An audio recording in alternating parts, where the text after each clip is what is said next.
Fans, and welcome to this latest edition of Off Track with Carruthers and Bice. You can probably tell by the dulcet tones of my voice that I am not Carruthers, I am Bice, but I'm joined by Paul Carruthers, Communications Manager for MotoAmerica, and I'm the sidekick in this game, and we've got a guest on today, Mr. Joshua Kurt Hayes. But before we bring him in, I want to ask Paul, hey, Paul, I'm losing track of everything. Is Thanksgiving next week? Thanksgiving is next week, yes. Oh my gosh. Okay, I got to get ready for that. But if you're in California, you're not allowed to eat turkey with any more than one other person. Same thing. And it has to be a sandwich. Oh yeah, and when and by the way, when you have a sandwich that's supposedly a Thanksgiving sandwich and they put cranberry sauce on a sandwich, that's the most horrifying thing I've ever heard of. How about you? I actually really enjoy that, Sean Bice. So Josh Hayes, you like that? Oh. I order it when I go to McAllister's when I'm in the South. Really? Any time of year, not just Thanksgiving? Yeah. Oh, no, I cannot handle fruit or anything with my regular food.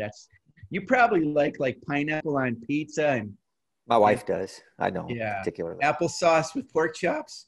Her father does that. Oh, that's what I do. I don't have I do appreciate it, though it's not probably my favorite. I don't mind it. No, it's the way to go. What I don't understand is I think turkey is extremely overrated. It's like if everyone likes turkey so much, why do they only eat it once a year? It smells good. Yeah, I just think it's a pain in the ass. I'd rather just have like a steak. Dry. Yeah, I'd rather have a steak. I think you're right. I agree with that. So we got Josh Hayes on here after a pretty successful year for Josh without actually, he did race early in the season, early in the year in Australia, but, you had to do with a lot of success this year on the track. Certainly Cam Petersen with his championship, but I think you work with Richie Escalante a little bit too. And a few other riders, Kevin Almeida, obviously Garrett Gerloff, who's just going nuts these days. So, Josh, you must be feeling pretty good about your skills, not only behind the handlebars, but when other people are behind the handlebars. How's that going for you? I don't know if it's skills or I was just smart and picked guys who were winners from the get-go, So well, that's a good way to do it, too. That's a good way to do it. I guess it's how you look at it. I think I picked winners to work with in the beginning, and the thing about working with the guys at that level is I'm pretty lucky because there's not a lot about riding a motorcycle that they don't already have figured out. And it seems like I'm more of a psychologist than much of anything else. And just helping them, I think that the best description would be I try to maintain helping them keep their eye on the ball. That's what and I mean, the thing, and I failed to mention Bobby Fong, who was a 3-time Superbike winner this year, which was fantastic too. So that's another one to add to your success. The thing that's interesting, Josh, is Bobby Fong is quite different from Cam Petersen, quite different from Garrett. Richie, obviously there's a little bit of lost in translation there, but he obviously has his own style too. Would you say these riders are all pretty different from each other? Yeah, each one's unique. Every single one of them's unique. And, they're all looking for something a little different, and it seems like there are a lot of the top guys that I've kind of had my hands in some way or another, a small bit. Richie's work this year was Richie's work. I really, other than a few, like we're still friendly. And I worked with him a lot last year when he was doing the Hudson program. And, this year, other than a few, he came over and said hi and a few kind words my way. And it was nice to hear him say, hey, thank you. The stuff we worked on last year are playing a big role this year. It was nice to hear. And he's just a classy guy, but his needs were definitely different from those of Bob. And Cameron Petersen's a fairly unique situation where what he does on a motorcycle, I think his natural aptitude and talent is just pretty strong. And he needs something that sometimes he just needs ideas. With him, I can just kind of watch and say, hey, I see this thing and maybe try this and maybe it'll help. it's uncanny how often it can work, but it's also pretty incredible to watch a guy who can visualize it and then go out and just make it happen and never take a step backwards in the process, so it's pretty cool to see that. And then just talking about some focus things. And then, on Matt Skolt's side with the Westby crew, it's almost more being a part of the crew than it is so much that I do a lot of spotting for Matt, but Matt's he's how would I put it? He's a man's man. He kind of keeps his program pretty tight and to himself and does his own things. And we discuss the things that I see on the racetrack and we kind of leave it alone after that. So otherwise I'm working with Ed and Herschel and Chuck, and sometimes I'm just helping them break down what we think he's trying to explain and figure out how to work it, so it's more of an integrated piece of the race team than anything. So, and then you get into a handful of other guys who are still trying to figure it out and just break things down about the racetrack and things like that. And, I'm learning a lot of what to look for from the side of the racetrack and how to visualize and how to communicate what I'm seeing. That stuff's getting better all the time, as much as I hate being on the side of the racetrack. And so, I mean, I feel pretty good about how all of my guys have done. It's difficult where I'm sitting, because I don't know that I can take much credit, because, I've been doing this a long time, and I know that you can lead a horse to water. You can't make them drink, kind of thing. And all those guys and the success they're having is definitely because of their work, not mine. And I just try to point them in a good direction so that they can get the best out of themselves. It must be kind of fun when you actually have, I think, like a younger guy, maybe a less experienced guy. And I'm speaking of Kevin Almeida, because I know you worked with him this year for the first time, I believe. He kind of reminds me of Richie in a way, like Richie 2 years ago, where I always get the feeling when I'm watching him, I'm like, oh man, he's over his head and he's going to crash.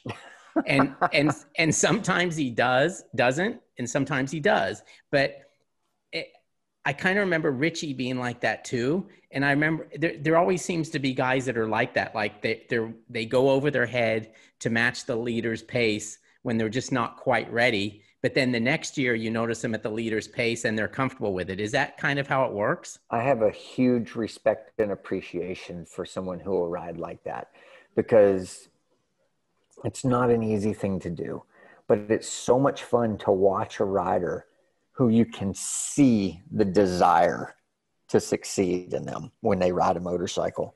And, even Bobby, I feel like I see a lot of that.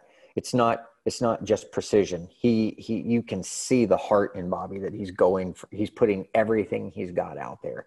And you see that a lot with Kevin. And, honestly, I didn't work with Kevin a whole lot. Kevin spent some time with us here with the family, staying at the house. And, I talk and would point out a thing or two here and there, but I had so many things going on actually that Kevin, as big a fan as I am of Kevin, I wasn't able to give him a whole lot of time and input, but I'm a huge fan. And, Melissa marked him quite a while back when he was on Junior Cup, and was like, that's a guy I would really like to work with, and I mean, her and I kind of see the same things, that you talk about any minute he could crash. And I feel like any minute is this breakthrough performance. It's just going to take his confidence to the next level. And then it's going to be like, stand back and watch out, boys, here he comes. So will you continue? I mean, do you think you'll work with him more as we go forward? So. And also, I mean, it's probably an easier thing to get a guy to slow down a little bit than a guy that's not willing to go the pace. Always. Right. Always going to be easier to back people up a touch so that they can acquire a skill or whatever it is and then move forward with it. It's always going to be difficult, because this is such a risk-based business that, if somebody's mitigating risk, how do you tell them, like, hey, you're going to have to try harder. I need to see. It's never easy to go that direction. It's always easier to go, hey, whoa, you're going to do this till you get hurt. So let me help you do it the right way so that maybe you don't get hurt. And, that's an easier thing to figure out and point out. When it's the other way, you know, it's hard to explain, because I don't know what it looked like from the outside, but I wanted to win more than I wanted the air I could breathe. And I was willing to risk so much to make it. And I just had to go at it with this wrecking ball and hope that I made it before I killed myself. and fortunately succeeded. And there was so many times in my career where I kind of had to go through something like that. I remember John Ulrich calling me and saying, if you crash another bike, you're out of a job. And I'm like, if I go slow, he's not going to give me a job anyway. So you just go at it with reckless abandon anyway, and hope that you succeed before the guy fires you. It was all or nothing. You know, there wasn't between. I didn't know how to go faster without trying harder. So it was all I had. And so, you know, I can remember in 2006 at Mid-Ohio racing Eric Bostrom for the Formula Extreme Championship. And it was our second time at Mid-Ohio that year. Eric had beat me the time before. It was the last race of the year, and whoever beat the other one won the championship. And I looked at Melissa on the grid and I go, hey, honey, like, I need you to know this. I will not ride this bike home in second place. Wow. You know, like that's, so it was a long race for her. I bet. And I led every lap at a +0 until like 2 laps to go, where I finally got a little bit of space on him, you know. But it was, that was truly win it or bin it then. With absolutely, and I meant it. You know, that was the scariest part, was I meant it. So, I mean, I have a huge appreciation, and I can understand, and I know how to help someone who's in that position. And so, yeah, you know, like, it's always going to be fun. Kevin is a fantastic young man to work around. He's gracious and appreciative, and wants it very, very badly, and is willing to do whatever it takes to get there. So of course that's always fun to be around, and something that I hope that we can sort out and I can do some more stuff with. Does anything get lost in translation with him or Richie, Josh? I mean, obviously their English is a second language for them. And I know you have said, you know, the thing I love most about Kevin is he's always got a smile on his face. But you were saying one of the reasons he does that is because he doesn't always understand everything that people are saying to him. So if he smiles, yeah, just polite. Does he get what you're saying? Most of the time.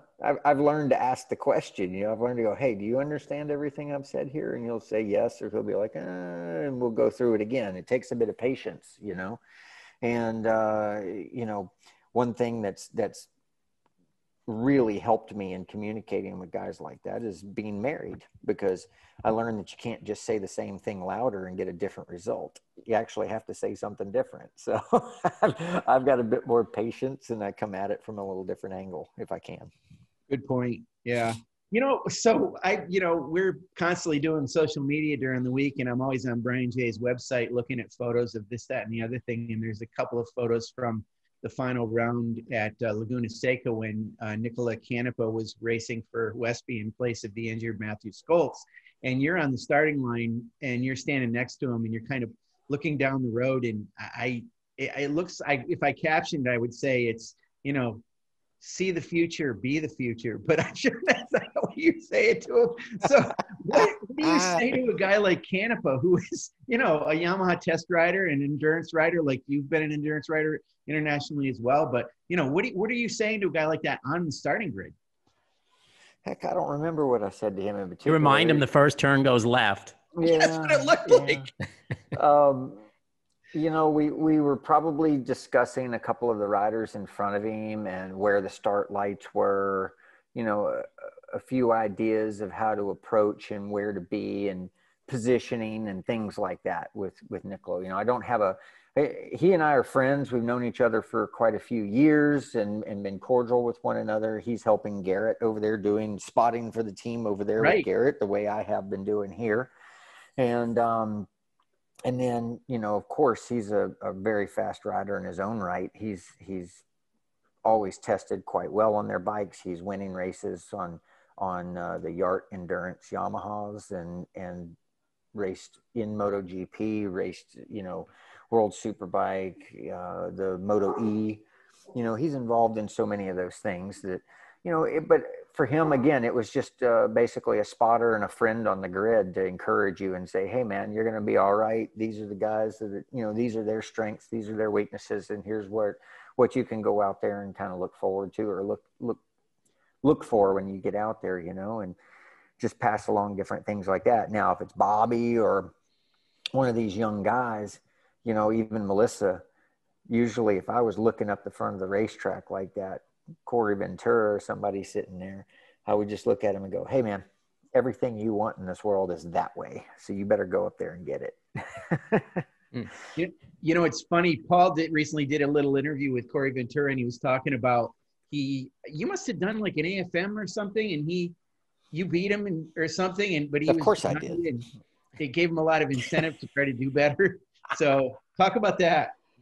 Yeah, during, with all the COVID stuff and everything. And at the time, after Daytona got postponed in March, of this year, they had pushed it back to the end of the year. Nobody had been on motorcycles very much. And man, when we showed up in Daytona, I had gotten to race the classic race. I had gotten to race back in Australian Superbike, and then I'd gone to the Barber test. And when I got to Daytona, I was feeling pretty sharp. I was starting to feel like the old Josh, and lap times were coming really well. Everything was happening. And so I felt sharp and good on the motorcycle. And then we hit just a standstill. COVID happens and it's months at home with nothing happening. So there was an AFM race in the middle of the season, and after we had raced at MotoAmerica a couple of times, and we had our 600 just kind of mothballed to the side, and we knew that the 200 was coming at the end of the season at the time still. And I wanted to stay sharp. Melissa wanted to ride her R1 a little bit. And so we took the opportunity to go out to an AFM race. I also found a few guys that I could coach while I was there. And, but I was looking forward to it. And I just signed up for Formula Pacific on our 600, and just took our MotoAmerica spec engine that we had in it and put it back in the bike, and just wanted to stay sharp and ride my motorcycle a little bit. So I gritted up and did that. And of course, Corey did all the AFM stuff, and I think he was pretty dominant in all the 600 races and punched above his weight in Formula Pacific a little bit, but I managed to get the best of him that weekend. The old dog still got a few tricks up his sleeves. Yeah, you cherry picker. Yep. I wanted to talk to you a little bit about Garrett and Cameron. Okay. Obviously, MotoAmerica has gotten a huge amount of attention because of those two guys and their recent the things they've been doing recently. Obviously, with Cameron signing to go to Moto2, and then Garrett doing so well at the end of his debut season of World Superbike racing, and then also what he did riding Valentino Rossi's bike for a day there in Catalunya. What nobody would know more than you about what Garrett had to have been going through when he's throwing his leg over that MotoGP bike for the first time. You got to do it several years ago. You also did really well. I mean, you had to have been feeling something for that kid, and how excited he was, and what a great opportunity it was, and how well he handled it. Yeah, I mean, the hardest part, I think, for him, I think harder than riding the bike for him was the fact that he was there for 2 days prior, and he had leathers and he had everything there, and he actually didn't know if he was going to get to ride until the very last minute. Mm-hmm. And I mean the very last minute. So then the garage door opens, and it's pissing rain, and 50 photographers are there taking your picture because you're filling in for Valentino, right? Like, that had to be pretty overwhelming. So now you're going to go ride a track you don't know, on a MotoGP bike that you've never ridden, on Michelin's that you've never been on, in the pouring rain, and everybody scares the hell out of you because they all hate that track in the rain. But for us, we're like, well, shit, I've only ridden probably 2 tracks in my life that had one surface when it rains. Usually there's, you're dodging sealer and you're changing onto concrete and onto pavement again, or different kinds of pavement. So it was pretty much a dream for me. But he went out there and just kind of went to work, only to find out that after sitting out the first day, Valentino gets his bike back on Saturday. So Right. all of it had to be pretty crazy for Garrett. But, one thing he's done is maintain such a cool head and good attitude through all of it. And I mean, everything from that first race at Magna Core, having the drama with Tom and Eugene in the first turn, and that carrying over for quite a while, and following up your first strong performance and podium finish, and then having to come up with the goods again.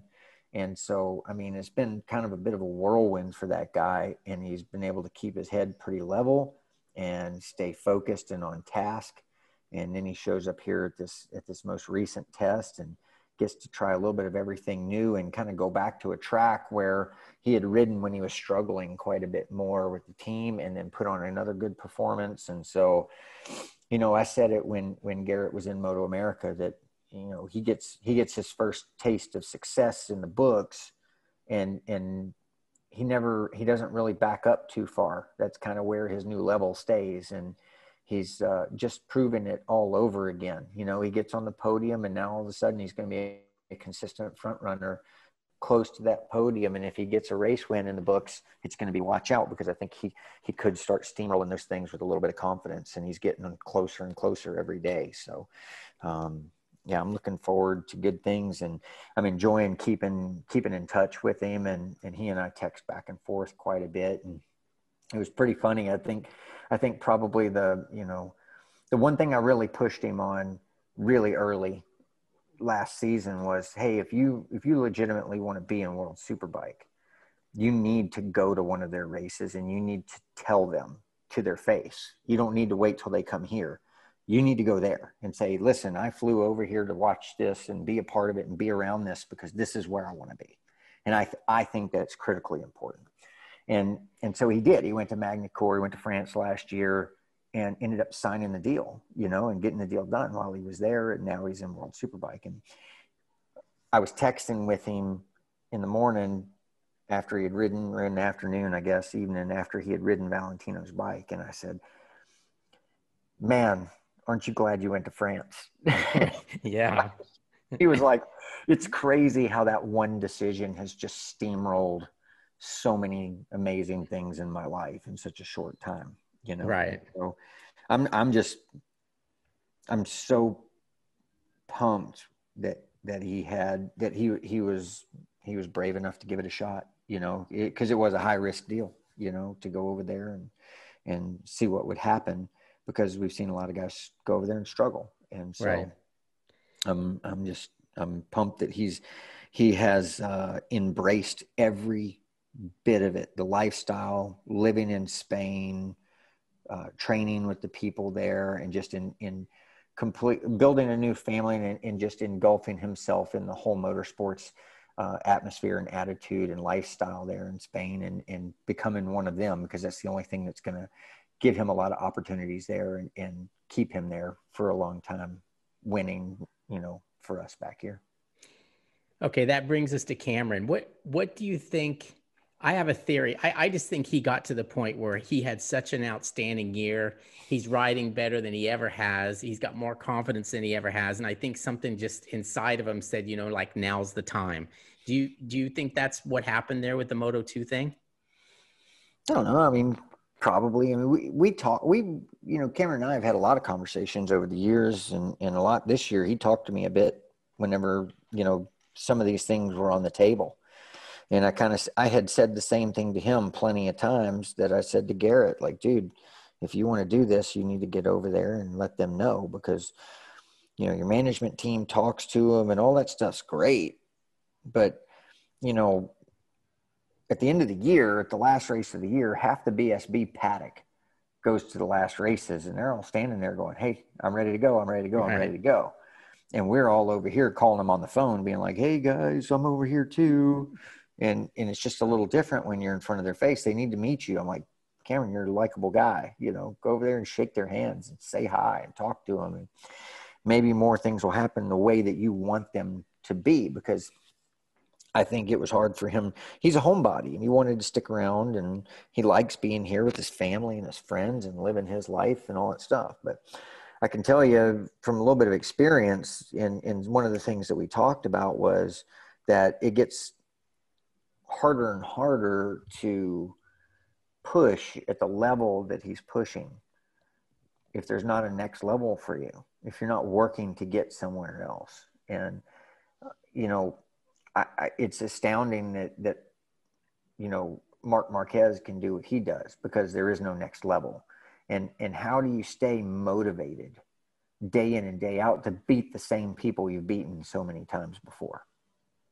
And like, not to speak like in an arrogant way, but it's difficult because you have to believe in yourself like so much and believe that those guys can't beat you to be able to manage all of the hard days, the good days, the bad days, a little bit of everything, and be ready to go when things aren't going perfectly and you need to pull off something. You got to believe that it's because you're better than those guys is why you can do that. And so eventually what happens is some young hotshot like Cameron was to me comes along and shows some incredible speed and starts to beat on you a little bit, but you're still competitive.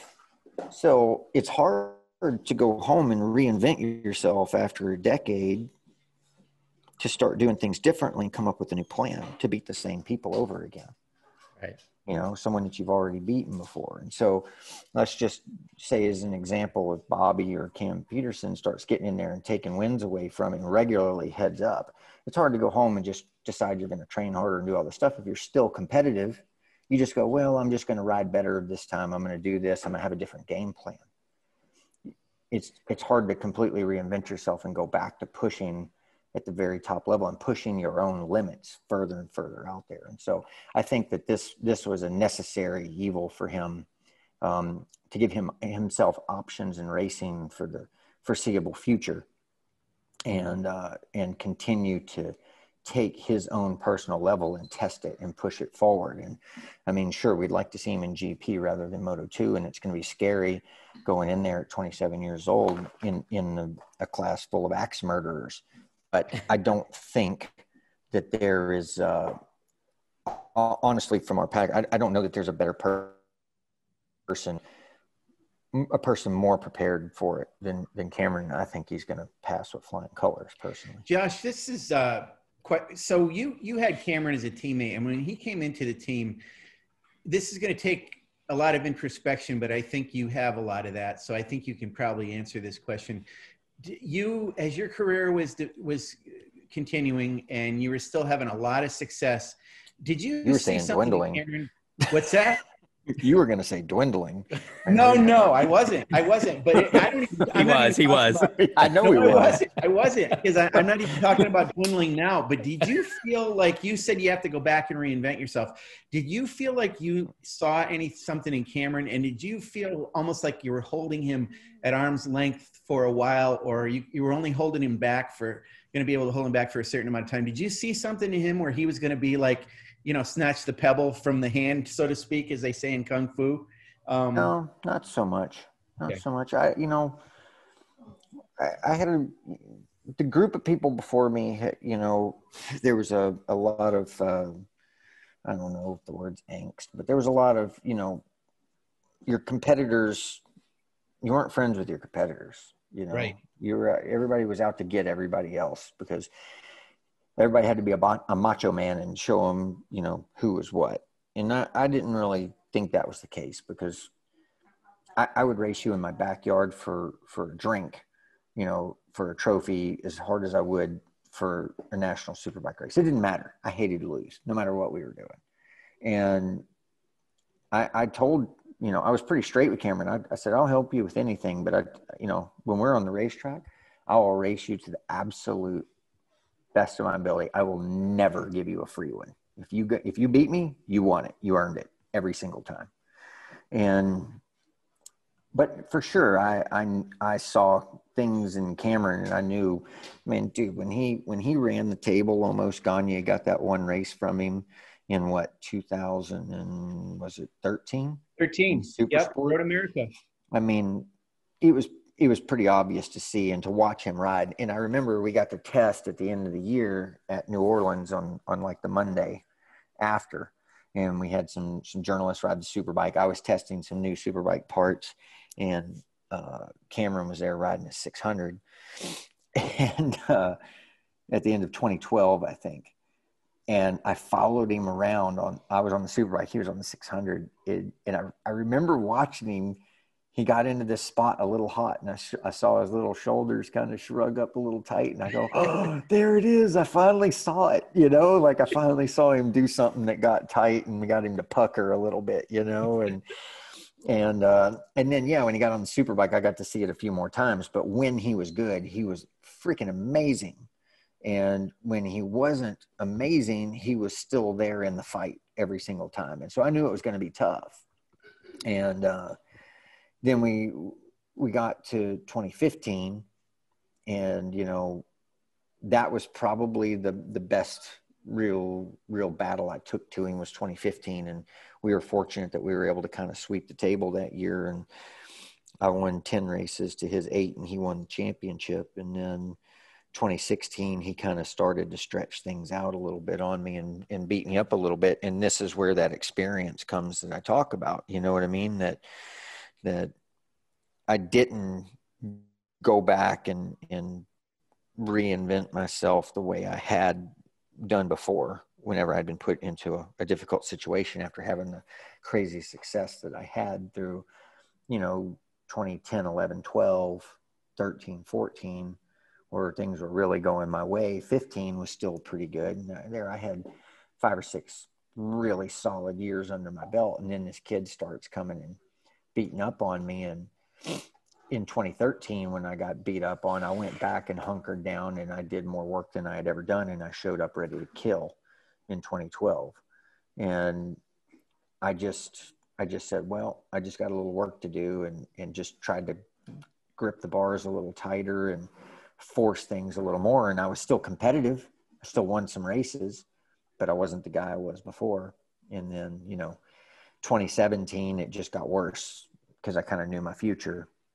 And I let it do my head in. I wish I could right the wrongs of that year and go back and have that one over again, because I think I could do better stuff than what I did. But, Yeah, but Josh, here's the thing I want to ask you about. And this is a weird deal. We've talked about this before, but the fact that what turned out to be a year that ended in you not racing for Yamaha anymore, it was a year that most riders would absolutely dream to have, being ranked where you were ranked and doing what you did. I think you still won a couple races that year, and it was kind of weird. And I mean, you always said, you're going to have to pry the bike from my cold finger. So I want to ask you, the perspective I want to know here is, you didn't say, okay, so Yamaha's done with me, I want to go and race for somebody else. So you got Tony Elias this year, who isn't done either, and has said he isn't going to retire. But he said he doesn't want it. He's not going to ride the Suzuki anymore. He wants to try something else out.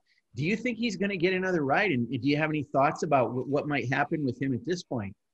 No, I have no idea. Like, I don't know what options he really has. Right. I got an idea of a few of the things that are going on out there, at least where things are leaning. And I haven't heard his name involved in much of any of them. So, right. I mean, nothing I'm close to or involved with do I know anything about it. I mean, I don't know. I figured Tony's got connections all over the world. I know he likes it here. I know he wants to be here, and he kind of dabbled in supporting teams the way that him and his father kind of did with Honos, at right. some parts of the year, and with some different riders in different classes. So I don't really know what his plan is or what he's talking about, but whatever it is, I mean, if the guy wants to go racing, I mean, maybe I would imagine that guy's been racing his whole life. Like, he's been racing longer than I have, right. Even though I'm older than him. He started a lot younger, and it's in his blood. And hell, I still don't want to quit, Shit, I still wish they'd let me out there. I'll be a 46-year-old Superbike star. Give me a chance. Let me put my mind to it with the lessons I've learned over the last couple of years sitting on the sidelines. And I think I could still be a formidable opponent and be very, very dangerous out there. And, but, one thing that happened whenever I was getting out was there wasn't real, I had not made real talks otherwise. And I wasn't real thrilled with the idea of going out there and racing against what I felt like was my team, Right. the Yamaha Right. team. So yeah, I wanted to race, but at what expense, honestly? And I was already in my 40s. I was 42 years old. So, I mean, I had said out loud for a lot of years that if I made it to 40, man, that would be quite an accomplishment and a career I would be proud of. And I made it to 42 racing competitively. And I think it would have gone on longer had the team not shrank from a 4-rider team to a 3-rider team. So, I mean, look at the writing on the wall and where it went from there. It went from 4-3, and the next year JD Beach wins the Super Sport Championship and ends up without a ride at Yamaha. Right. Right. So, I mean, I wasn't alone.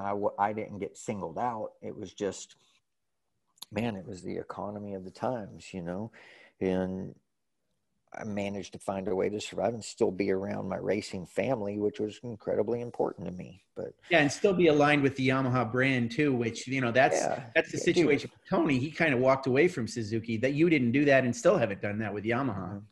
Well, there's still Yamaha blue blood in my veins, and but I'm lucky that I have that because that relationship is we were mutually beneficial for one another, and I want my son to be involved in racing or riding.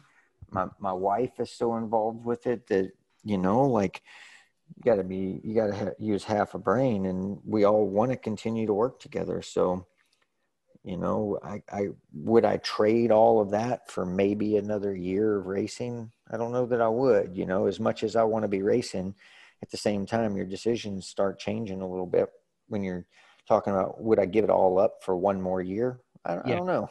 I don't know that I would, as much as I want that year to happen.